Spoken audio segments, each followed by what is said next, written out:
muito prazer que eu apresento o conferencista de hoje.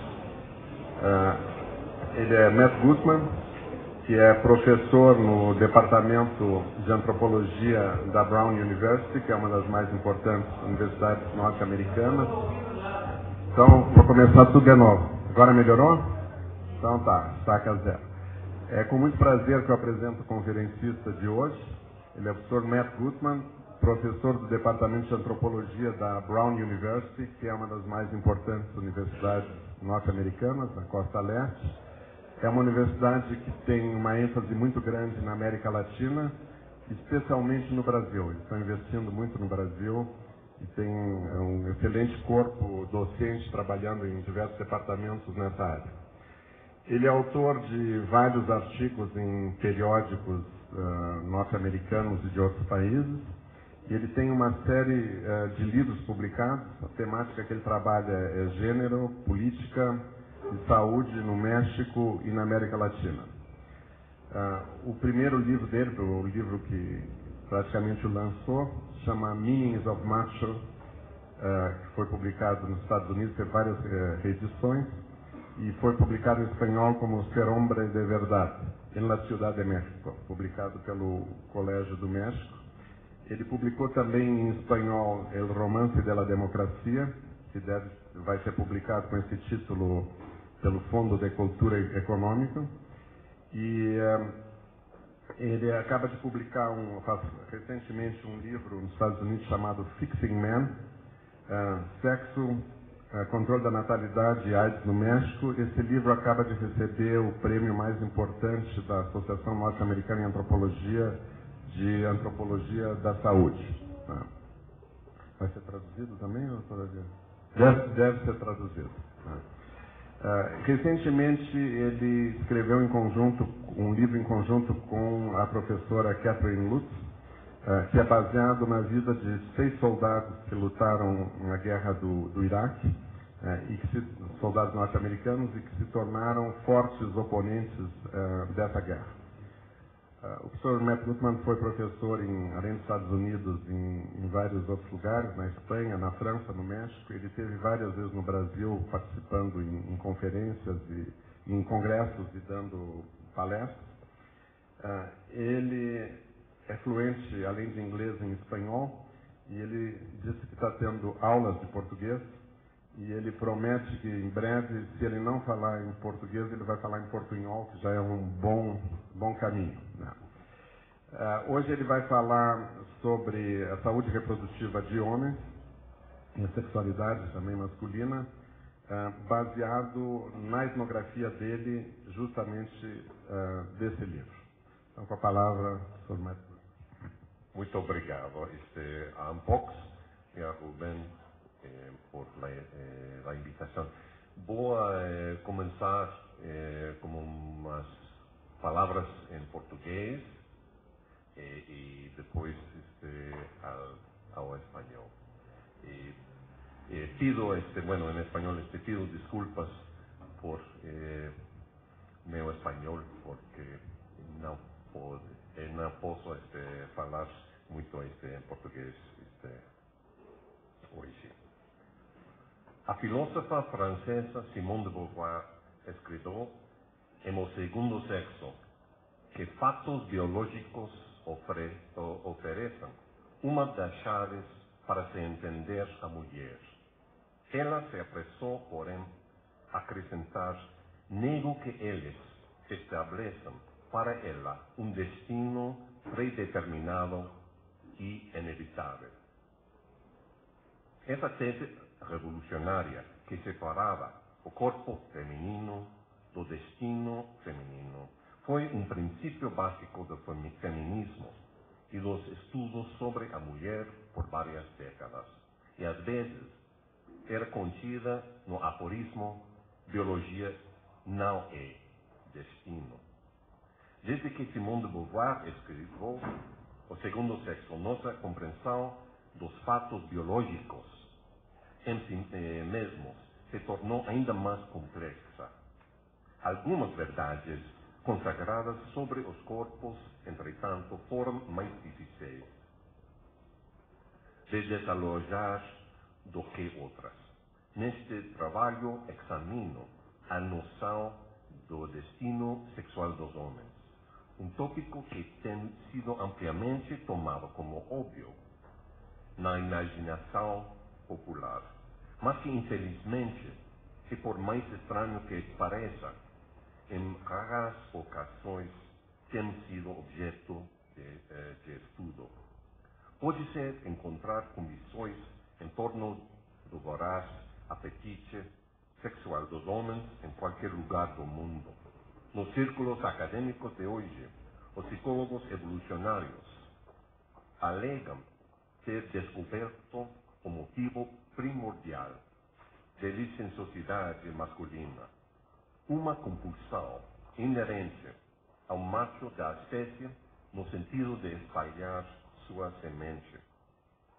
Em sua obra introdutória a essa nova ciência da psicologia evolucionária, Robert Wright, por exemplo, pergunta em tom de provocação a alguém aí que conheça uma única cultura em que as mulheres, como um apetite sexual desenfreado, não sejam consideradas mais anormais do que os homens com um apetite comparável. Mesmo que descartemos displicentemente essas afirmações biologicamente deterministas e universalistas, por suas amplamente populares contrapartidas, temos ainda de lidar com a escassez de bons conhecimentos, feministas ou não, sobre a heterossexualidade e reprodução masculina. Por ter deixado de estudar a sexualidade e a reprodução masculina, deixamos também a desviar a conclusão comum aos psicólogos evolucionários de que, no que diz respeito à sexualidade, a licenciosidade masculina e a relativa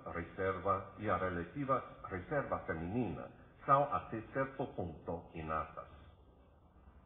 E caso surja algum mal-entendido com respeito à escassez de estudos sobre heterossexualidade e reprodução masculina, essa situação resulta não de alguma tendência feminista de oposição aos homens, e sim do caráter fetichista geral que cerca a sexualidade masculina. Nesta era de psicologia evolucionista e da medicalização de todas as formas de supostos processos corporais, a crença de hipersexualidade dos homens se tornou em diversos contextos culturais algo como uma ilusão totêmica que enxerga a sexualidade masculina como uma característica naturalizada, fixa e completamente diferente da feminina. A guisa de crítica a esse caráter fetichista atribuído às sexualidades masculinas, às teorias feministas da desigualdade entre os gêneros podem fornecer a estrutura em que desenvolvemos o estudo dos homens, da sexualidade, da procriação e da masculinidade como parte de um projeto mais geral de exploração da história e diversidade dos sistemas de gênero e sexualidade no mundo. Em particular, o presente trabalho se baseia na pergunta retórica de Wendy Brown: o que acontece quando as condições que unificam uma ordem política se tornam fetiches? Como uma maldição que vai passando de geração em geração, as supostamente inatas características comportamentais dos homens, que se acreditam devidas à testosterona ou ao DNA, são erigidas em forma de um fetiche pós-moderno, modelado sobre condições políticas que uma ordem de gênero que vem de muito tempo atrás. O que os investigadores das questões relacionadas à saúde, por exemplo, dizem sobre a sexualidade masculina, mesmo que simplesmente por dedução, pode causar e efetivamente causa uma série de consequências àqueles a quem procuramos representar. O fato de um tópico tão importante e cotidiano como a heterossexualidade e reprodução masculina ser passado tão despercebido na antropologia e nas outras ciências sociais demonstra tanto a importância como a urgência de tarefa que se apresenta. Isso porque, se não for adequadamente examinado e analisado, esse tópico pode facilmente descambar para biologismos superficiais que reduzem aos homens e suas sexualidades, ao homem e sua sexualidade no singular. Em resumo, se estabelecemos ou começamos a estabelecer a questão do destino corporal das mulheres mais de 50 anos atrás, por que será que o mito do destino sexual dos homens continua tão impregnado na cultura popular e por que continua a ser tacitamente aceito nos círculos eruditos? Bueno, en este momento voy a cambiar al español, espero que sea más entendible y perdón por mi pronunciación horrible en portugués. Una de las claves para responder a esta pregunta puede ser que se encuentre en lo que Carol Dance ha denominado el modelo de influencia cultural. El modelo de influencia cultural, en el que las diferencias culturales proveen una página de diversidad sexual que se extiende sobre los cuerpos masculinos y femeninos primordiales. Esto habla del dilema central en la investigación occidental sobre la sexualidad en los últimos 100 años. La interacción entre los cuerpos materiales y los significados culturales en el proceso de lamerse, chuparse, insertarse, envolverse, treparse y bajarse el uno al otro.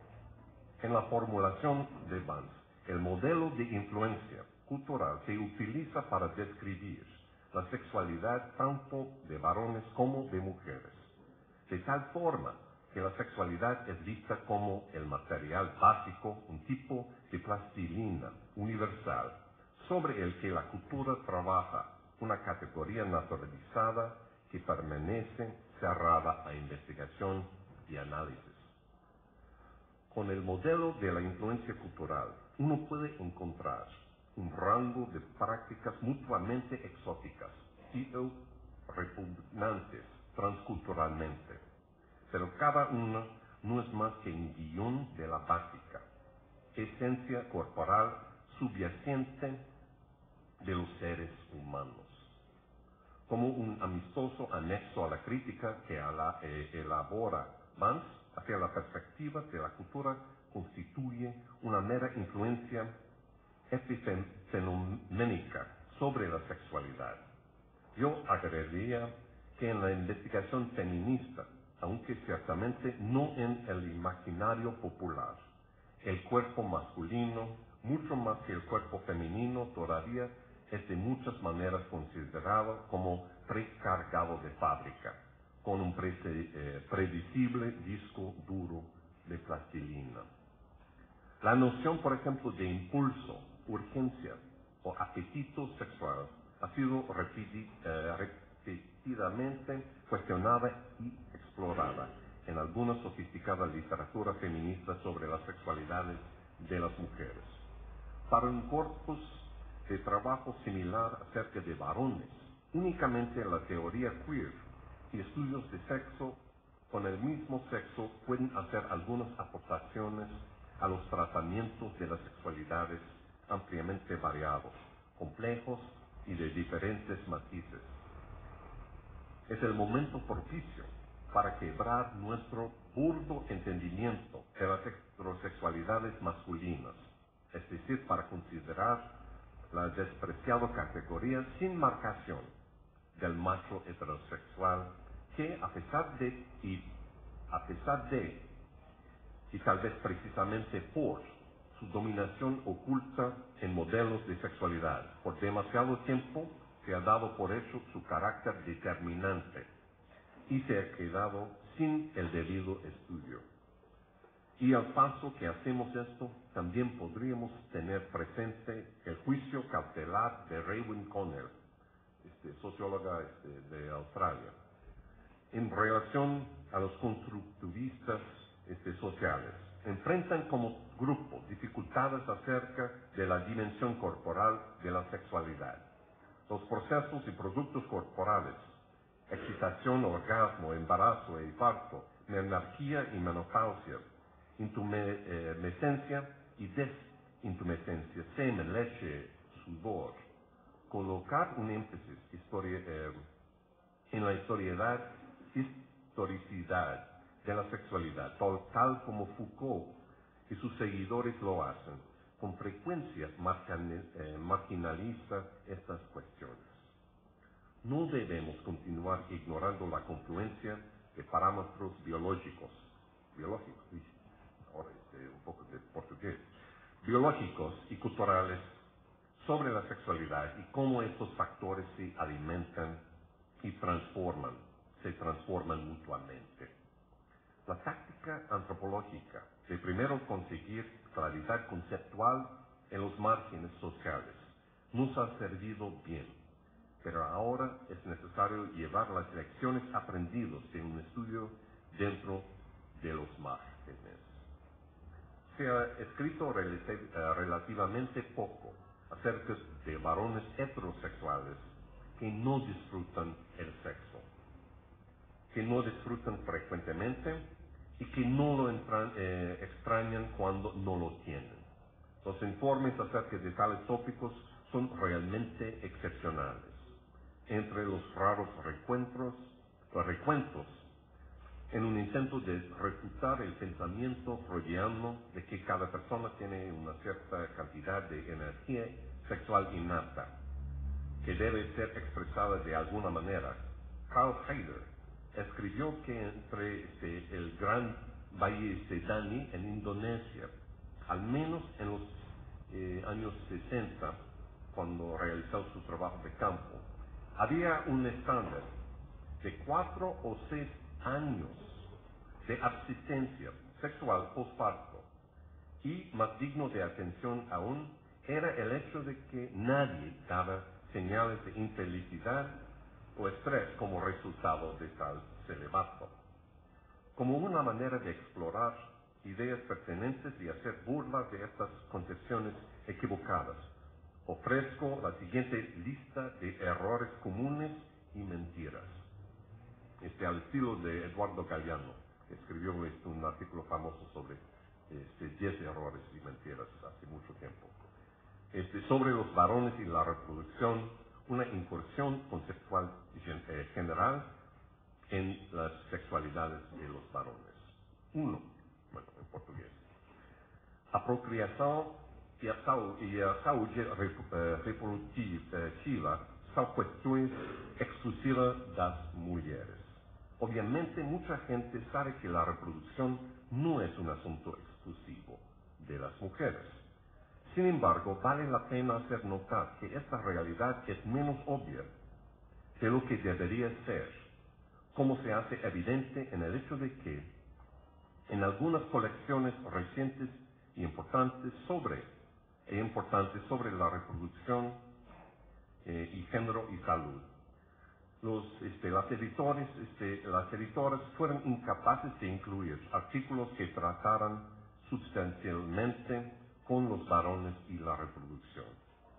Para subrayar la ausencia de los varones en las discusiones sobre reproducción, había un artículo en 2000, Varones ausentes y problemáticos, informes demográficos sobre los roles reproductivos masculinos.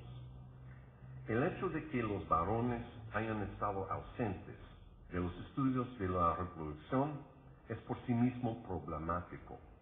El desafío ahora es incorporar a los varones en este campo sin perder de vista los aspectos políticos de la reproducción. Afortunadamente, en el descubrimiento de este eslabón gameto, perdido en la historia de la reproducción y la sexualidad, hemos sido capaces de construir sobre la base de la literatura existente sobre los temas como mujeres y reproducción, paternidad y varones que tienen sexo con otros varones. Se puede decir sin duda que la inclusión de varones en cualquier de los campos debe ser más que una cuestión de añadir varones y batir la mezcla, aunque hace eso puede ser una manera de empezar. Entre los temas que merecen nuestra pronta atención en esta tarea se mencionan algunos aquí. Con ingenuosidad, los teóricos queer y las feministas de la segunda y terceras olas se han embarcado en la tarea de marcar la heterosexualidad como normativa y nada más. Como en un ensayo clásico de Adrienne Rich sobre la heterosexualidad obligatoria, hemos entendido que la supuesta categoría de la heterosexualidad masculina ha sido mucho tiempo empleada como suplente, la inmaculada de todas las formas de sexualidad. Sin embargo, sacar analíticamente a los varones sexuales de sus closets, no sé si dicen armario, entonces inmaculados, en otras palabras, mostrando que tienen sexualidades particulares y no tipos universales de sexualidades, era de muchas maneras lo único que se les hacía. Y de esta manera, hasta apenas recientemente en la academia feminista, han permanecido analíticamente en la sombra del armario, y más bien desnudos en su heteronormatividad.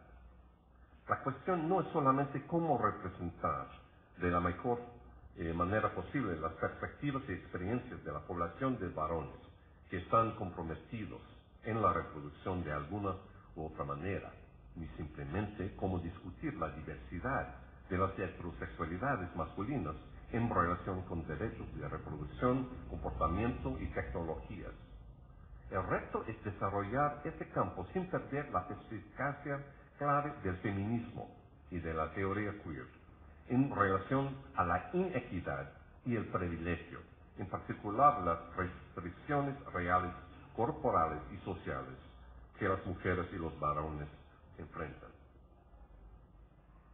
Sorprendentemente, existen pocos estudios de género que se enfocan tanto en varones como mujeres, aunque el acercamiento de uno y otro tiene ventajas en algunos contextos para algunos temas de investigación, también tiene graves retrocesos cuando uno examina un tema tal como la reproducción. Con respecto a la infertilidad, los varones han sido tratados como irrelevantes, o si se incorporan a los estudios, fueron ellos quienes se negaron a considerar la posibilidad de que tuvieran el problema. Después de las conferencias internacionales en Cairo, en 1994, en Beijing, en 95, la intersección de la política y la reproducción y la incorporación de los varones en los asuntos de salud reproductiva han recibido una atención estatal en la mayor parte del mundo. Tan necesarias como parezcan estas modificaciones y tan bueno como resulte el involucrar a los varones en los estudios académicos sobre la reproducción, tal como el desarrollo del campo y del cambio de el nombre mujer en desarrollo al nombre género y desarrollo. Existen riesgos involucrados. Dentro de la antropología, solo en la investigación sobre VIH, los varones, la sexualidad y la salud reproductiva han sido estudiados y discutidos extensivamente. 2. A saúde reprodutiva diz respeito apenas às mulheres em geral e aos homens y mujeres portadores de AIDS. La epidemia del SIDA convirtió a los varones en relevantes en relación con la reproducción y la sexualidad, al menos en la medida en que la salud de los varones y de sus parejas sexuales estaba involucrada. Inicialmente considerado como un tema de salud para varones gay y varones que tenían sexo con varones, pero que no se identifican a sí mismos como gays. En el consiguiente lenguaje de la salud pública, estos varones fueron etiquetados colectivamente como grupo de riesgo significativo, especialmente cuando los estudios epidemiológicos mostraban un crecimiento geométrico del contagio en partes del sur de África y en el subcontinente indio. De manera pronta, los varones heterosexuales y su higiene de prepucio, infecciones transmitidas sexualmente y idiosincrasias del sexo seco fueron analizados cada vez más. Como en otras partes del mundo, la salud reproductiva y la sexualidad en América Latina fueron catalizados con campañas del SIDA, medicamentos y prácticas sexuales más seguras y ampliamente permanecido ahí.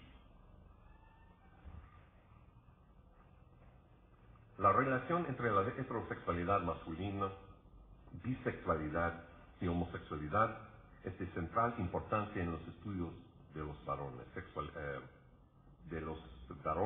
sexualidad y reproducción por una variedad de razones, de las cuales las deficiencias teóricas en los modelos existentes de la heterosexualidad ocupan buena parte. Como los estudios de heterosexualidad masculina concuerdan con la sexualidad heteromasculina y con sexualidad humana en general. La reciente atención en cuestiones de salud pública en algunas partes del mundo hacia problemas como el cáncer testicular y de próstata, que afectan especialmente a varones más jóvenes y mayores respectivamente. Disfunción eréctil, un problema que crece con el tiempo, y las soluciones farmacéuticas, y la eyaculación precoz conciernen a ciertos tipos de preocupaciones de salud reproductiva de los varones, independientemente de su orientación sexual. Sin embargo, enfatizar las analogías masculinas y los problemas ginecológicos femeninos nos limita al desarrollar nuestra caja de herramientas conceptual en relación a las sexualidades masculinas. Para darle textura y vigor al estudio de los varones, la sexualidad y la reproducción, debemos encontrar formas de extender